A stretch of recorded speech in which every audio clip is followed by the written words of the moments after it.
Según Génesis 47, 12, 27, durante la sequía en Egipto, José almacenó y preservó el alimento. Para subsistir, la gente tuvo que venderlo todo y, al fin, incluso a sí mismos. Ese es el precio de vencer. Así es en este tiempo del fin, donde conseguir el alimento para entrar al reino y conquistar nuestra tierra, que es Cristo, formado en nosotros, nos costará renunciar a todo, incluso a nuestra propia vida. Pero a cambio de nuestro todo, tendremos su todo y reinaremos con él. Con ustedes, José.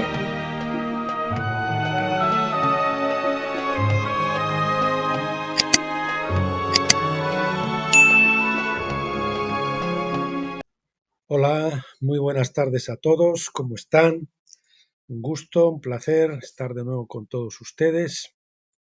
Hoy es día 21 de marzo del 2025 y aquí en España, en el norte de España, País Vasco, Vizcaya, Bilbao, son las 18:32 de la tarde y hoy es viernes, final de semana.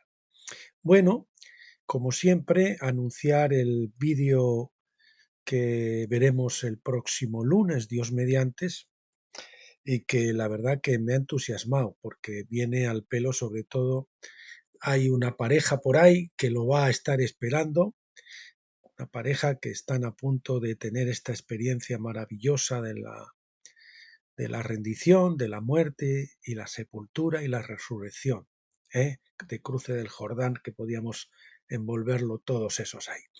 Y vamos a ver, el título es Derribando tus últimos ídolos, los tres cruces, de David Wilkerson, y después con mis notas y con mis comentarios.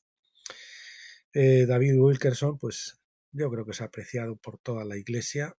Él llegó pues a la vida de resurrección, es obvio, pero quizás no sabía interpretar como esto que era la entrada al tabernáculo y todas estas cosas, pero tuvieron la experiencia. Dios a los que tienen recto de corazón se lo da, aunque no sepan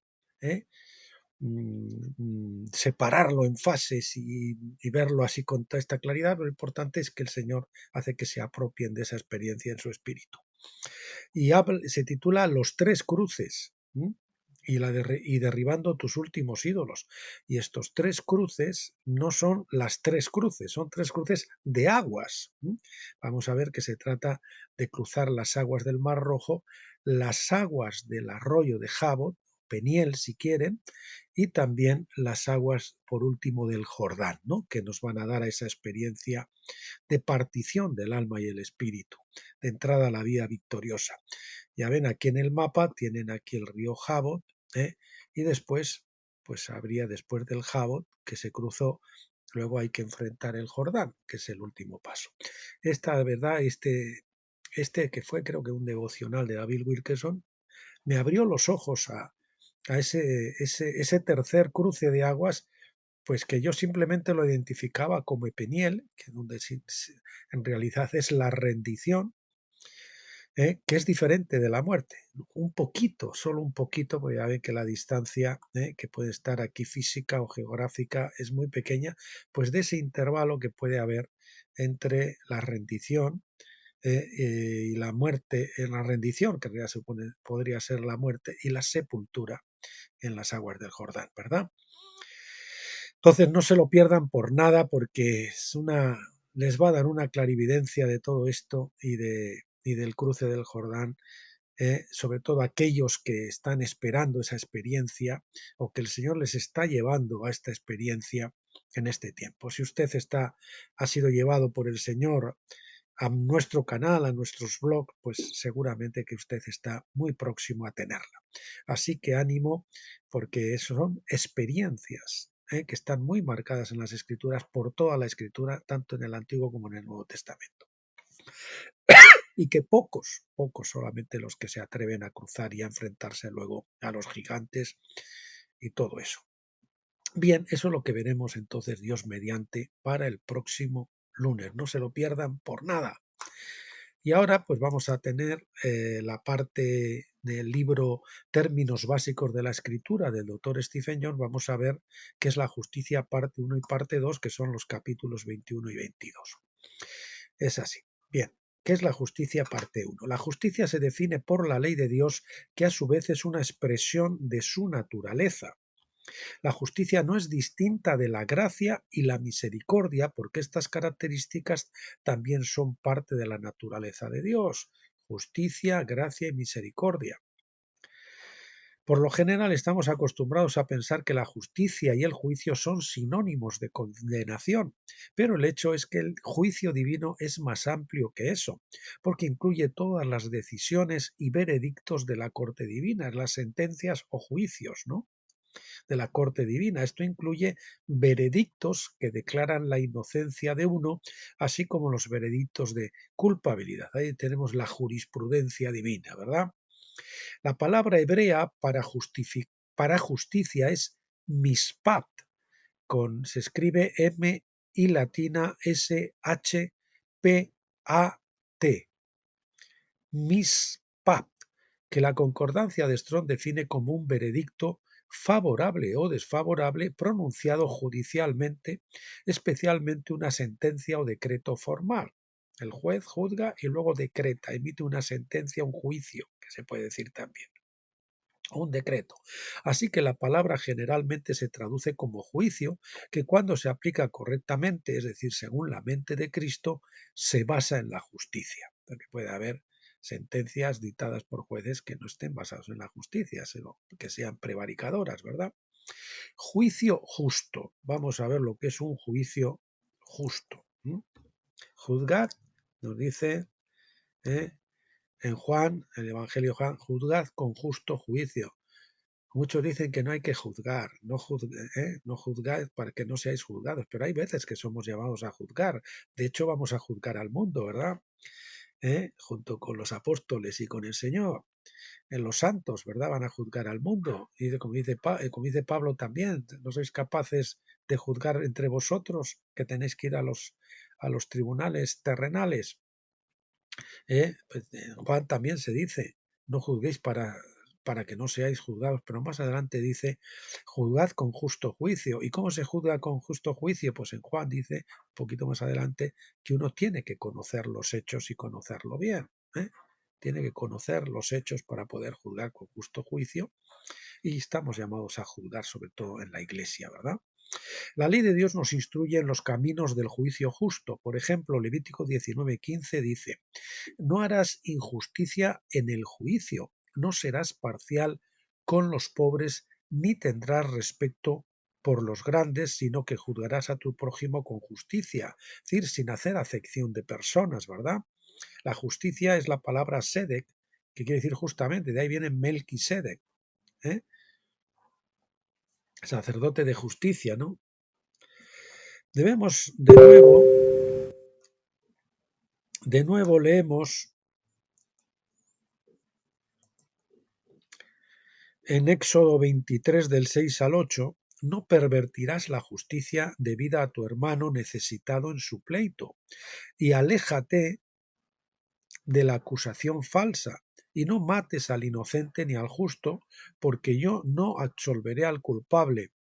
No aceptarás soborno, porque el soborno ciega a los clarividentes y transforma la causa de los justos. Con la justicia que tenemos hoy en casi todos los países del mundo, por desgracia, hay jueces comprados, fiscales comprados, y de verdad que tenemos que nos vemos obligados a acudir en última instancia al Tribunal Celestial, porque si los jueces aquí no emiten juicios justos, pues siempre podemos apelar a nuestro juez supremo, a nuestro Padre Celestial. Aquí una nota que he puesto yo en Juan 7:24 nos dice, no juzguéis según las apariencias, sino juzgad con justo juicio. Por tanto, no podemos juzgar sin conocer los hechos, sino que para juzgar con justo juicio debemos conocerlo. Es decir, aquí se dice claramente, juzgad con justo juicio. El soborno es tan común hoy como lo fue en los días bíblicos. En muchos países es una forma de vida. Cualquiera a quien se le da autoridad para otorgar privilegios es tentado a exigir un soborno. Incluso los cristianos que no tienen la ley escrita en sus corazones han sido atrapados en el soborno como si fuera esperado y aceptable en su sociedad. Pero no, esto no es justicia. Juicio sobre Jerusalén. Vamos a ver que Jerusalén va a ser juzgada. Los profetas a menudo fueron ejecutados por los líderes religiosos de su época. Qué casualidad, ¿verdad? Que son los líderes religiosos los que juzgan injustamente. Jesús mismo condenó a los reyes, a los líderes religiosos. Pues esa es la clave, que son religiosos, no espirituales, ¿verdad?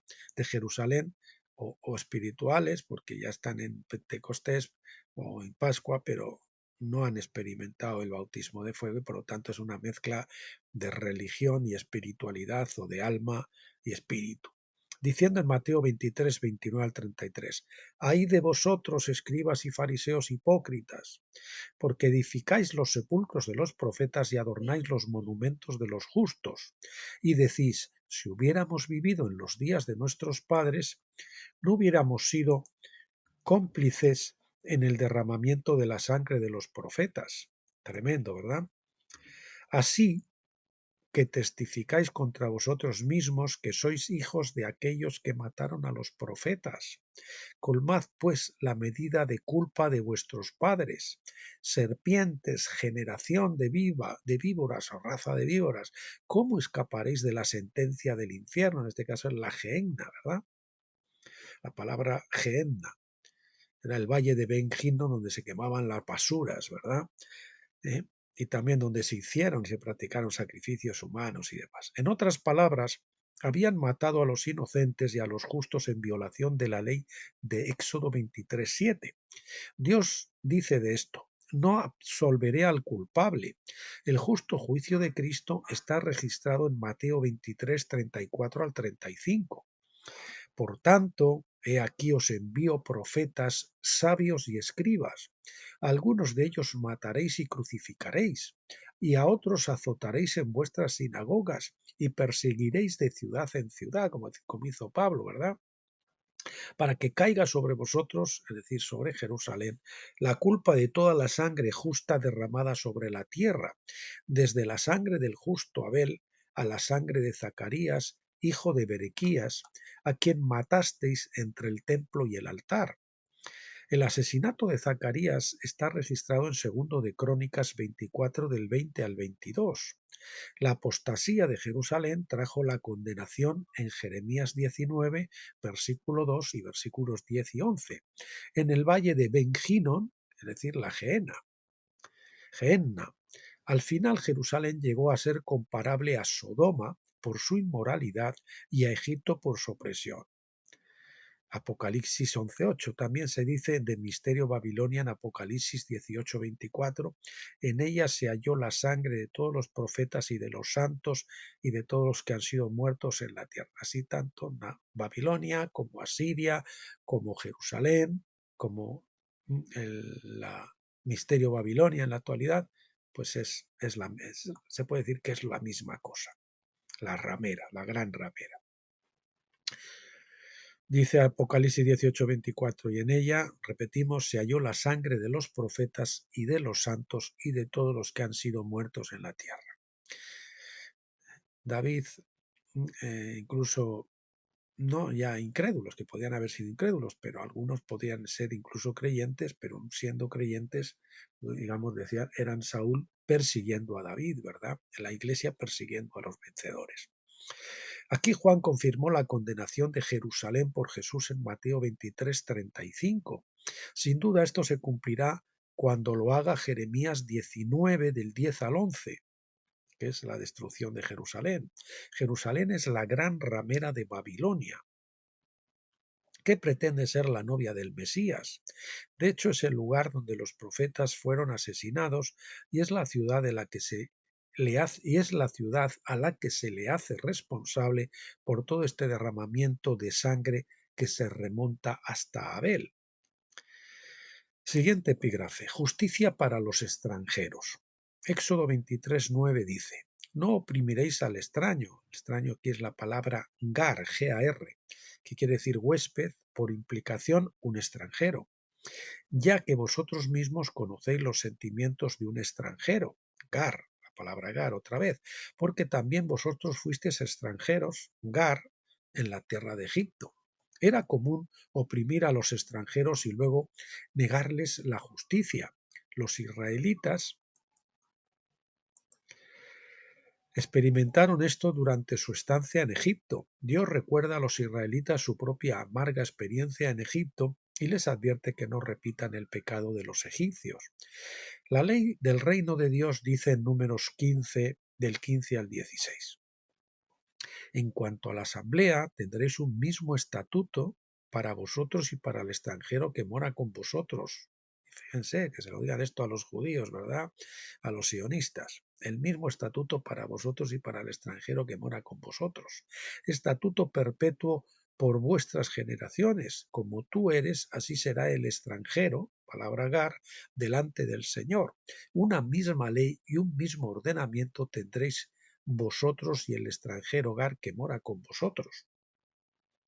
Por lo tanto, si un juez israelita mostrara parcialidad hacia un israelita y pervirtiera la justicia que se debía a un extranjero, debiera ser llamado juez injusto.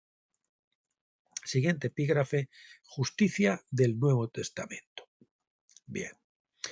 En el Nuevo Testamento, Santiago comenta sobre el principio de la justicia diciéndonos en Santiago 2 del 1 al 4 y versículo 9.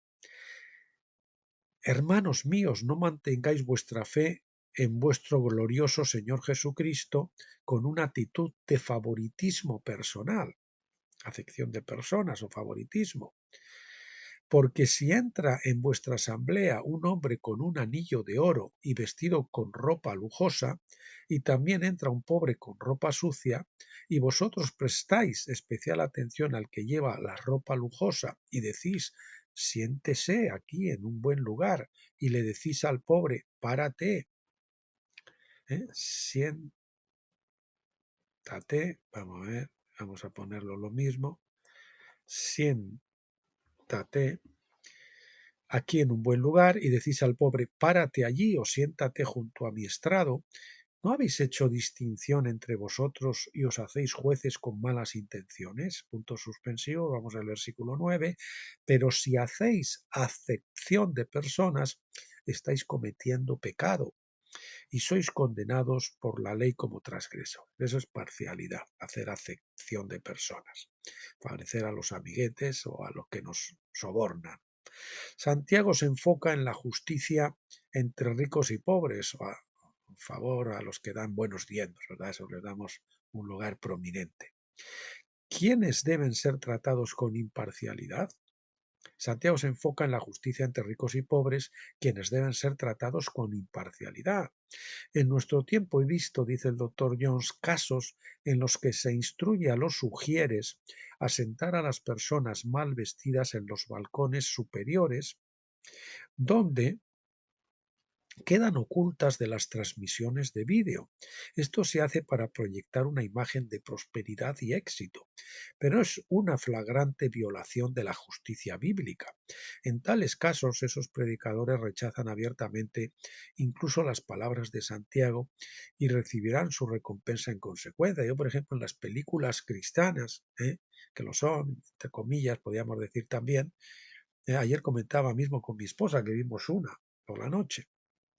Siempre los cristianos tienen buenos coches, tienen buenas mansiones, son muy prósperos, casi siempre. Y a mí eso me choca, porque la mayoría no lo somos así, ¿verdad?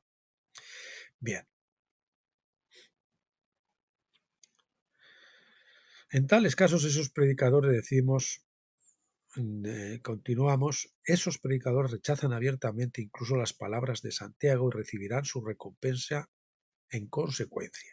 Pablo también comenta sobre la ley de imparcialidad en Efesios 2 del 13 al 16. Pero ahora en Cristo Jesús, vosotros que antes estabais lejos habéis sido hechos cercanos por la sangre de Cristo. porque Él mismo es nuestra paz, que hizo de ambos grupos perdón, hizo de ambos grupos uno y derribó la barrera del muro divisorio para hacer en sí mismo de los dos un solo y nuevo hombre, estableciendo así la paz, y para reconciliar a ambos con Dios en un solo cuerpo por medio de la cruz, habiendo dado muerte en ella a la enemistad. El muro divisorio fue erigido en el atrio exterior del templo en Jerusalén, aunque no había ninguna escritura que respaldase tal barrera. A los no judíos y a las mujeres se les prohibía cruzar esa barrera bajo pena de muerte, nada menos, estableciendo así la parcialidad en el culto mismo del templo. Esta violación de la ley fue corregida por Cristo mismo, quien derribó la barrera del muro divisorio. Por esa razón, Pablo pudo escribir en Gálatas 3:28 al 29. No hay judío ni griego, no hay esclavo ni libre, no hay varón ni mujer, porque todos vosotros sois uno en Cristo Jesús. Y si sois de Cristo, entonces sois descendencia de Abraham, herederos según la promesa. Pablo reconoció las distinciones raciales y de género, por supuesto, pero nos estaba diciendo que todos tienen igual acceso a Dios. No hay muro divisorio en el reino de Cristo que diga a mujeres y gentiles que deben permanecer lejos en su acercamiento a Dios. Todos son un solo cuerpo y todos están sujetos a una sola ley y un mismo ordenamiento. Números 15-16, aplicados por igual e imparcialmente de acuerdo con la ley de la justicia imparcial. Aunque muchos en la Iglesia de hoy han reconstruido ese muro divisorio, afirmando que los judíos son elegidos en virtud de su raza y por lo tanto se les dan privilegios especiales que otros no tienen, llegará el día en que Cristo de nuevo deba destruir este muro divisorio en las mentes y corazones de la Iglesia. En la Iglesia, desde luego, que cuando está en asambleas de Dios o en Salén o en otros sitios, ahí se hace una distinción clara. Se han reconstruido este muro divisorio afirmando que los judíos son elegidos. O sea, había ese sentir de que si tú eras judío, bueno, cristiano, pero judío, pues que tenías como una categoría superior, como que había que mirarlos con admiración o como privilegiados. Yo por lo menos lo sentí. Y de hecho yo sentía también que eran como, porque nos habían enseñado que, bueno, es así, es fácil dejarse contagiar por ese tipo de asuntos. La edad venidera no será gobernada por aquellos que afirman ser descendientes biológicos o raciales de Abraham. También habrá alguno de ellos entre los vencedores, pero no en general los descendientes biológicos o raciales. De hecho, la mayoría no estarán ahí, sino por los santos del Altísimo que comparten la fe abrahámica. La fe abrahámica. Esta es la justicia bíblica. Bueno, nos vamos a la parte 2, que es la justicia, y comenzamos con Miqueas 6:8, que nos dice: Te ha dicho, oh hombre, lo que es bueno y qué requiere el Señor de ti, sino que hagas justicia, y esta otra de la palabra mispap, que ames la bondad, gesed, es la palabra gesed con H, gesed, misericordia, bondad quiere decir gesed, es decir, amar la justicia y la misericordia y la bondad, y que andes humildemente con tu Dios. El humilde, decíamos el otro día en Telegram en una pequeña frase, es el que se ha rendido completamente a Dios, ¿verdad? Esto defiende, y también otra definición que me gusta, es que el que no piensa en sí mismo, piensa más en Dios y en los demás que en sí mismo normalmente. Esto define el juicio justo. La justicia, o no pensar de uno mismo, sino conforme a la medida de fe, no más que esa medida de fe o no más que ese grado de madurez que tenemos, porque Jesús decía: imitadme a mí que soy humilde de corazón, ¿verdad? Si él era humilde, nosotros pensamos que uno que dice que es humilde no es humilde, pues Jesús era humilde y lo decía. Y Pablo también: imitadme a mí, aunque añadía: así como yo imito a Cristo. Qué humildad, ¿no? Bueno, Esto define el juicio justo. La justicia no es mera condenación, la justicia busca la restauración, porque la mente de Cristo es también amar la bondad, es decir, la misericordia. Nosotros, los restauracionistas, no negamos un juicio. Lo que sí es que decimos que efectivamente el pecado va a ser juzgado, pero ese juicio es con vistas a una restauración, no a una destrucción. Dios es bueno y Él incorporó bondad en todo lo que hay en la naturaleza. Génesis 1:31. El pecado interrumpió nuestra relación con Dios, pero la justicia de Dios nunca ha cambiado. El objetivo de la justicia es restaurar lo perdido o dañado para que nadie pierda nada. Por lo tanto, incluido Dios, que no va a perder nada de lo que Él creó. Por lo tanto, no se hace justicia hasta que todas las víctimas hayan sido restauradas completamente a su estado original, porque mientras quede algo que no esté restaurado, pues no se ha cumplido la justicia completamente. Cuando un ladrón roba a su prójimo, la justicia está ahí para recompensar a la víctima o compensarla, ¿eh?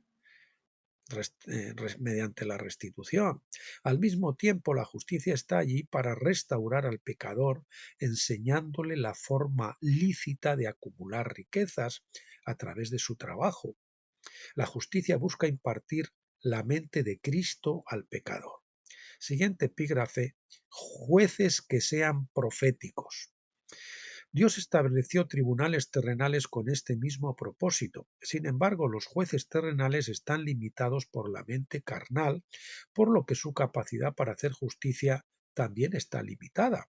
A menudo faltan pruebas, por lo que los culpables suelen quedar libres, porque se requieren 2 o 3 testigos para confirmar cualquier pecado, que no lo digan aquí en España con el tribunal constitucional que tenemos ahí, que asuelve a todos los que han sido condenados después, que de verdad. A menudo faltan pruebas por lo que los culpables suelen quedar libres porque se requieren 2 o 3 testigos para confirmar cualquier pecado, Deuteronomio 19:15. Esta limitación puede ser superada por la revelación divina y el espíritu de profecía, como vemos con el profeta Samuel. Y yo digo aquí en una nota, o en el juicio de Salomón a las 2 mujeres.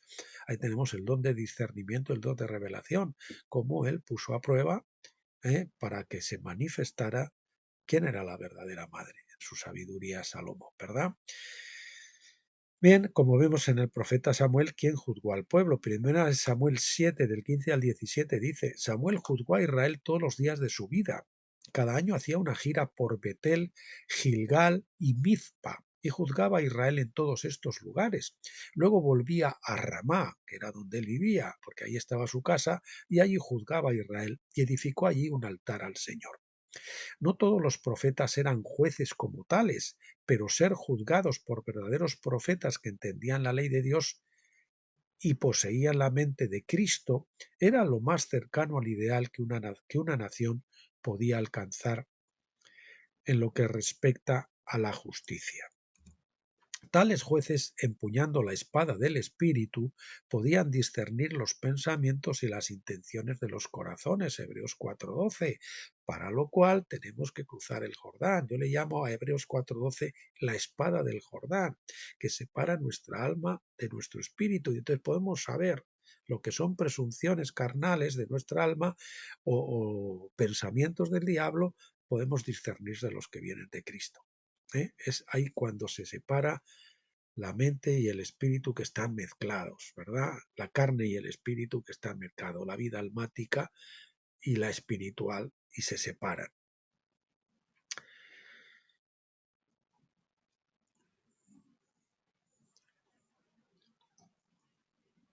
Bien, avancemos. Al conocer el buen propósito de la justicia, podrían tratar de restaurar a los pecadores junto con sus víctimas, aunque de diferentes maneras. Entenderían que incluso cuando un pecador es declarado culpable, el tiempo que pasaría bajo la ley sería temporal y en última instancia serviría para restaurarlo a un lugar de justicia y perdón.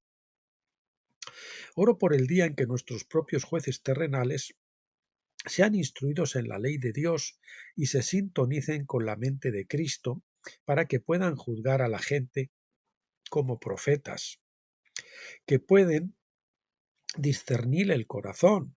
Oro por el día en que el sistema penitenciario sea reemplazado por programas de trabajo para pagar restitución a las víctimas por sus pérdidas, como se escribe en Éxodo 22:3. Aquí el único es Alvise Pérez en España, que dice que hay que condenarles a trabajo forzado para que, eso debería ser, para que paguen y restituyan a las víctimas.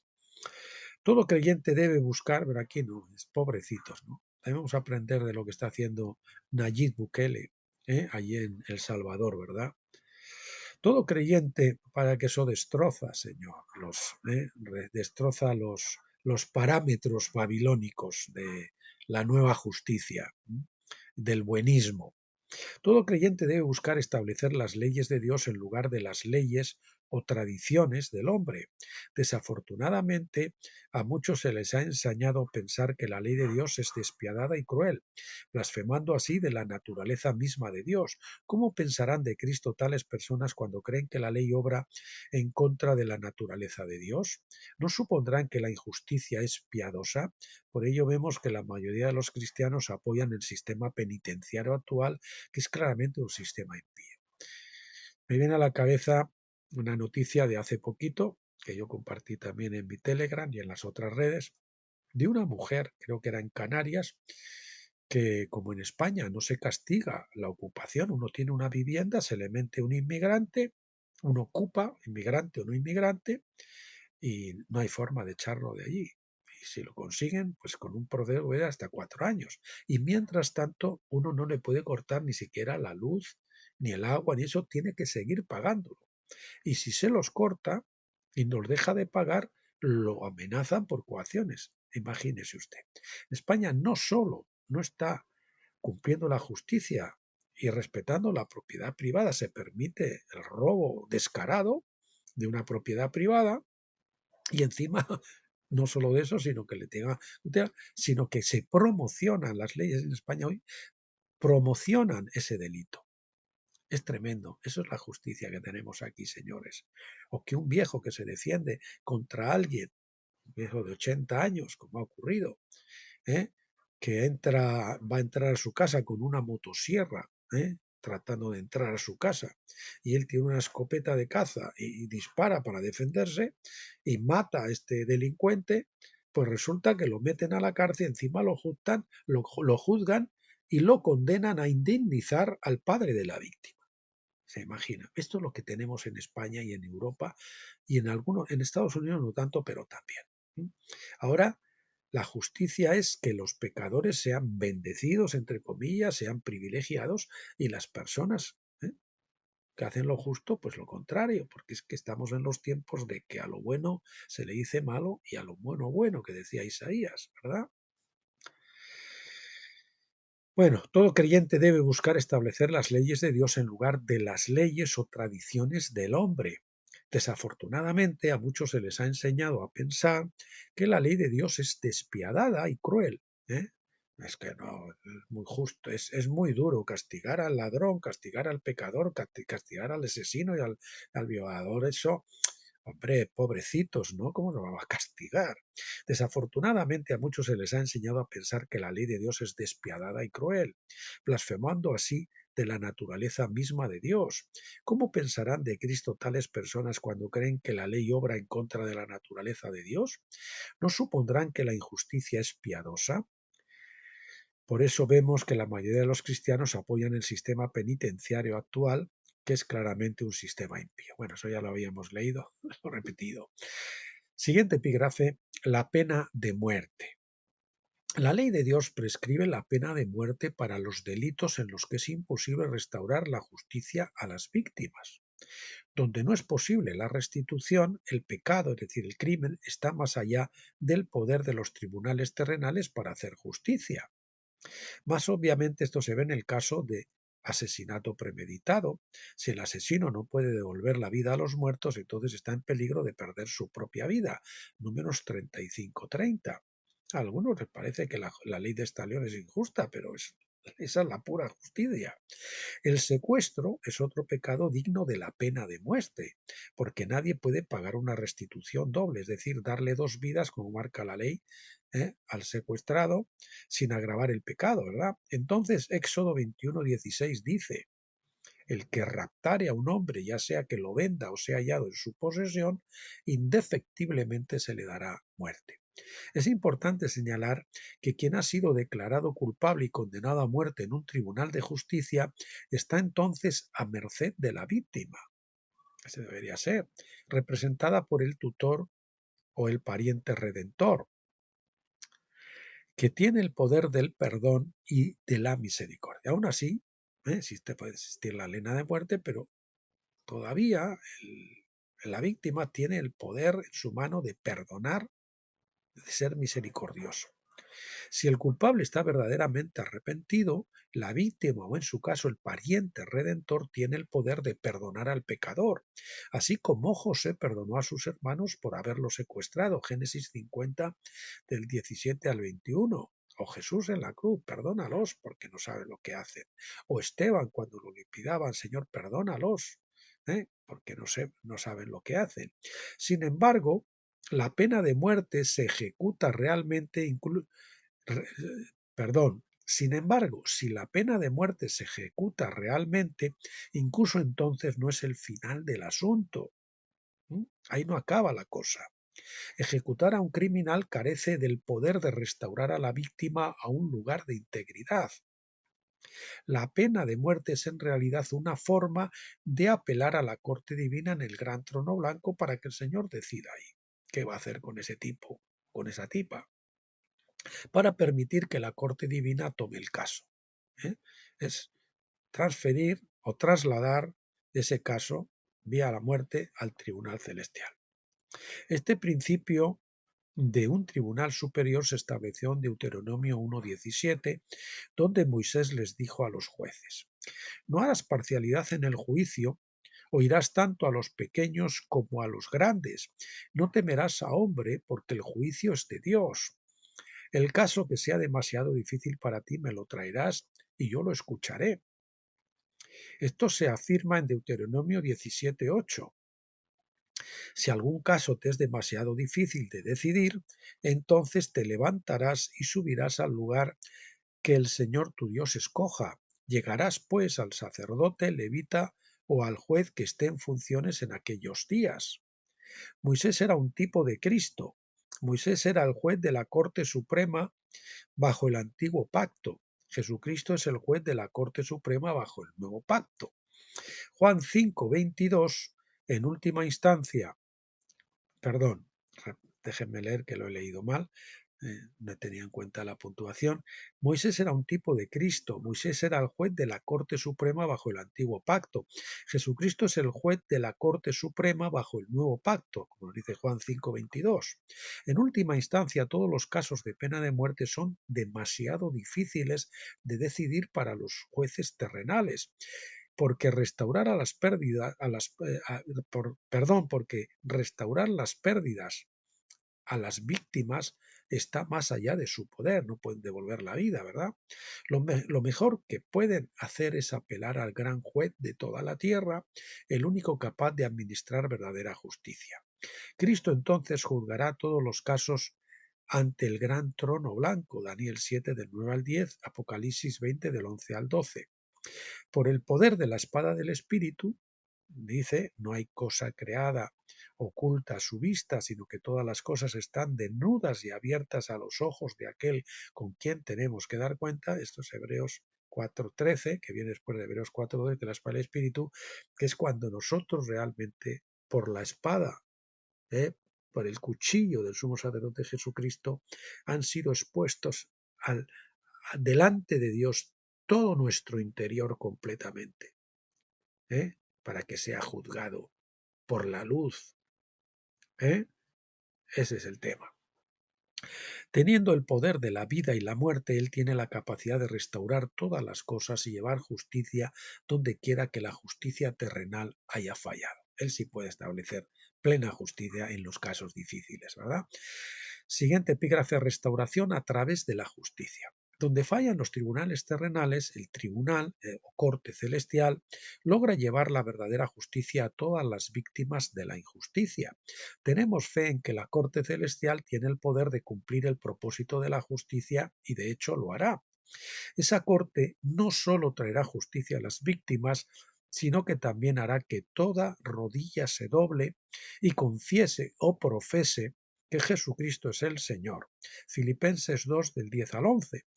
Todos en ese día jurarán lealtad a Cristo. Isaías 45 del 23 al 24. Dice el doctor Jones, cuando era niño le pregunté a mi maestro en la escuela de la misión, sus padres estaban en la misión en Filipinas, ¿qué pasaría con aquellos que se inclinarían y confesarían a Cristo en ese día, ¿no? Me dijeron que serían forzados a inclinarse y confesar y luego serían torturados para siempre en el lago de fuego. ¿Verdad que choca esto? ¿Verdad que choca después que confiesan, se humillan y reconocen? En otras palabras, su confesión forzada, que además es forzada, eso no es por amor. A mí, al Señor no se puede alegrar mucho de que lo confiesen forzosamente, ¿no? Sino que lo confiesen porque lo aman, porque reconocen que Él está en lo correcto. Entonces, en otras palabras, su confesión forzada no tendría otro propósito que hacerles admitir, está bien, Dios, tú ganas, ¿eh? Pero porque como que no les queda más remedio. Pero eso realmente trae la gloria a Dios. Al contrario, ¿no? ¿Sirve eso al propósito de la justicia? No. ¿Está tal justicia templada por la misericordia? Yo creo que no, dice el doctor Jones, y yo tampoco lo creo. Lo que le da la gloria a Dios es que ellos, al ver su gloria, su majestuosidad, su misericordia, su amor, caen y se doblan porque no les queda otra. ¿eh? Ellos mismos sienten el amor del Señor por ellos y reconocen su justicia por amor. Se rinden por amor, no por fuerza. Yo creo que no. Además, debido a que la misericordia está establecida en la ley de los derechos de las víctimas, deberemos creer en una justicia sin piedad. Deberemos creer que Dios está tan compelido por su santidad que le es imposible mostrar misericordia. Si ese fuera el caso, ¿cómo podremos nosotros mismos estar seguros de que Dios tendrá misericordia de nosotros? Aquellos que confiesen a Cristo, se inclinen ante Él y le juren o confiesen lealtad en ese día, lo harán sobre las mismas bases que los creyentes lo han hecho hoy. Esa idea de que los pecadores no pueden ser salvos después de haber muerto proviene principalmente de un malentendido de Hebreos 9:27 que dice, y por cuanto está establecido que los hombres mueran una sola vez y después de esto viene el juicio. Pero, ¿dónde dice que ningún hombre podrá arrepentirse y ser salvo en el juicio? No dice eso, ¿verdad? El versículo solo nos dice el orden de los eventos. Todos estamos de acuerdo en este orden de eventos, pero no dice, está establecido para los hombres que mueran una sola vez y después de esto no tendrán más oportunidades de ser salvos. Eso no lo dice. Tal idea es una extrapolación hecha por el hombre que no está allí, no está en la escritura. De hecho, tal interpretación ignora el factor de misericordia que está incorporado en la ley como una expresión de la naturaleza de Dios. De hecho, la ley del jubileo, que dice que llega el día en que todos los pecadores regresan a su posesión. La ley misma nos enseña que hay más de una oportunidad de ser justificados por la fe en la sangre del Cordero. Repito, la ley misma nos enseña que no hay más de una oportunidad, que hay más de una oportunidad de ser justificados por la fe en la sangre del Cordero. La justificación se establecía en la fiesta de la Pascua. Sin embargo, si uno era impuro y por lo tanto no era elegible para guardar la Pascua regular, había una segunda Pascua que debía guardar. Números 9 del 10 al 11 dice, habla a los hijos de Israel y diles, si alguno de vosotros o de vuestras generaciones queda impuro a causa de una persona muerta o se encuentra en un viaje lejano y no ha podido regresar a tiempo, pues puede sin embargo celebrar la Pascua del Señor. A los 14 días del segundo mes al anochecer la celebran. Que había una segunda de la Pascua. La Pascua había una segunda oportunidad de celebrar la Pascua. Eso es la redención. Y aquí lo mismo. Una primera oportunidad se da en nuestro tiempo en vida y la segunda Pascua, la segunda oportunidad se nos dará en el gran tribunal a los que no lo hayan hecho en la primera, en la segunda Pascua tendrán la oportunidad de hacerlo, que será en el gran trono blanco. Aplicando esta ley a la manera del nuevo pacto, vemos que los que son inmundos por la muerte y los que están lejos de Dios no han sido justificados por la fe en el Cordero de Dios. No obstante, la observarán en el tiempo de la segunda Pascua. Así se doblará toda rodilla y toda lengua profesará a Cristo para la gloria de Dios Padre. No se trata de una segunda oportunidad. Se trata de ser obligado a presentarse ante el gran trono blanco donde toda rodilla se doblará. Cada vez que la ley dice vosotros debéis o ellos deben, eso es un mandato bajo el antiguo pacto, pero es una promesa bajo el nuevo pacto.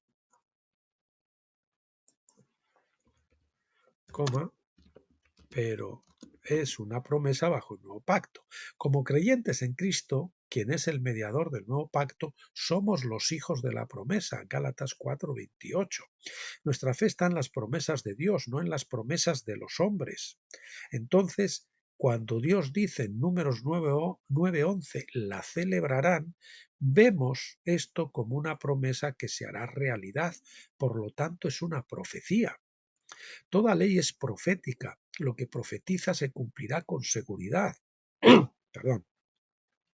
Cuando se cumpla la ley, entonces los antiguos pecadores se sujetarán a Cristo y a su ley de fuego. Deuteronomio 33:2, King James Version, Daniel 7:9-10 y Apocalipsis 20:15, hasta que el gran jubileo de la creación, al final, a los 49.000 años, libere a todos los hombres para que regresen a la herencia que perdieron por el pecado de Adán. Este gran jubileo cumplirá el anhelo ardiente de la creación, que nos dice Romanos 8, 19 y 21, de ser liberada de la esclavitud de la corrupción a la libertad de la gloria de los hijos de Dios. En ese día, la ley del Dios de amor cumplirá su propósito y se cumplirán tanto la justicia como la misericordia, ambas, ¿verdad? Habrán sido juzgados, pero también habrán sido restaurados. Bueno, mis queridos amigos y hermanos, esto es lo que teníamos por hoy, para hoy, como siempre, darles la gracia por haber llegado hasta aquí conmigo. Orar para que pasen este fin de semana en paz y en gozo y en el amor de Dios. Y también, como siempre, orar al Padre que les dé a todos esta maravillosa experiencia de Hebreos 4:12 del cruce del Jordán, para que puedan romper el velo que hay rasgar el velo que hay entre el lugar santo de Pentecostés y el lugar santísimo de tabernáculos, y puedan pasar de ese lugar santo a ese lugar santísimo de la luz maravillosa, pero todavía insuficiente, de la menorá en Pentecostés a la luz perfecta y más nítida de la Shekinah en el lugar santísimo, que nos da el pleno discernimiento de la palabra y de la voz de Dios. Eso sí, hay que crucemos gradualmente. Hasta entonces, nuestra alma y nuestro espíritu están mezclados y no sabemos discernir, no tenemos discernimiento para diferenciar. Señalo la nariz porque el don de discernimiento es el olfato espiritual, lo que viene de la carne o del diablo o de nosotros, o sea, de nosotros la carne, nuestra carnalidad o del diablo, de lo que realmente viene de Dios. Y ahora sí podamos decir, el Señor me ha dicho. ¿De acuerdo? Con seguridad. Bueno, pues les recuerdo, por favor no se pierdan el lunes que vamos a hablar de los tres cruces, no las tres cruces, los tres cruces de aguas que nos llevan a la vida victoriosa, y basados en un escrito corto de David Wilkerson, que además a mí me iluminó para ver esa parte del río Jabón de Peniel que yo todavía no había, lo mezclaba todo en una sola experiencia, pero ahí hay otra experiencia, una tercera. Bien, pues eso es todo, así que emplazándoles hasta el lunes. Hasta entonces, pasen bien.